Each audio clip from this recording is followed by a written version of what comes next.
আপোনাক সুখী কৰাৰ দায়িত্বভাৰ আনক দি থৈছে নেকি? এই যে ধৰক এই চিটুৱেশ্যনটো যদি ঠিক নহয়, মই কেনেকৈনো সুখী হওঁ?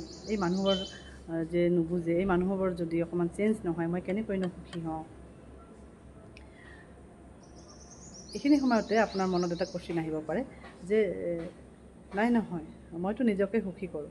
এই ধৰক এখন ভাল চিনেমা চাই বা এখন ভাল কিতাপ পঢ়ি বা কেতিয়াবা এটা ভাল গান শুনি বা কেতিয়াবা আমি বন্ধুবৰ্গৰ লগত ওলাই গৈ আমি নিজকে সুখী কৰোঁ।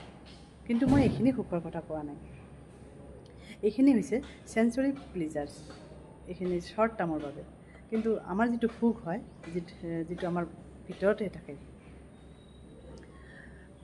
এটা শিশুক দেখিছে নহয়, এটা শিশুক কিলকিলাই থাকে, সকলো সময়তে খিলখিলাই থাকে, একোতো বুজি নাপায়। সেয়ে কোৱা হয় happiness is the default setting of human beings. আমাৰ প্ৰত্যেকৰে মাজত সেই শিশুটো আছে, সেই শিশুটো আমাৰ প্ৰত্যেকৰ মাজতে থাকে, কেৱল আমি তাৰ লগত কানেক্ট কৰাৰহে প্ৰয়োজন।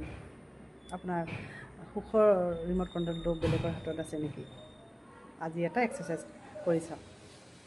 প্ৰথমতে আপুনি লিখি উলিয়াওক কাৰ হাতত আপুনি সেই ৰিম'ট কণ্ট্ৰলটো দি থৈছে বা কোনটো চিটুৱেশ্যনৰ ওপৰত আপোনাৰ সেই ৰিম'ট কণ্ট্ৰলটো আছে।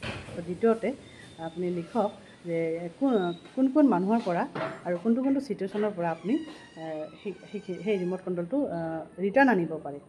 এইটো বহুত পাৱাৰফুল এক্সাৰচাইজ হয়। আপুনি এবাৰ কৰিলেই গম পাব যে